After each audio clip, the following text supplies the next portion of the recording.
Урматтуу мекендештерим, урматтуу кыргызстандыктар. Мен бүгүн президенттик ат салышканга аттанууну чечтим. Мүмкүн мен деле сыртта карап тура берсем болот беле, бирок кыргыз болгону ата бабадан бери колдонуп, ийри олтуруп, түз чечип келе жаткан парламентаризм багытын жоготууга каршымын жана аны коргоймун деген чечимге келдим. Ойлонуп көрсөм, мен деле элимдин кырынан ашыптырмын.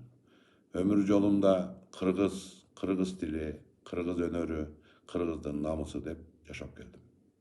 Мындан кийин деле ушул жашоомду улантам. Ансыз да өмүрүмдүн көбү бүтүп, азы калган чыгар.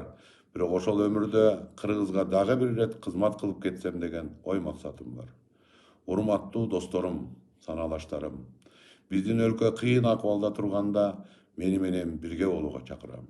Идея үчүн сатпаган жана сатылбагандар биригели. Болбосо баягылар эле кайта топтолуп алышып, биз добуш алып беребиз деп, боло турган президент сенсиң деп кандидаттарды анга сүйлөп баратышат.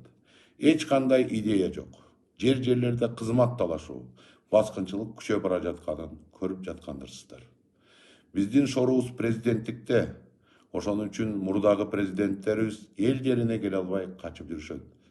Керек болсо партияларга өтүү босогосун 1%га чүрүш керек.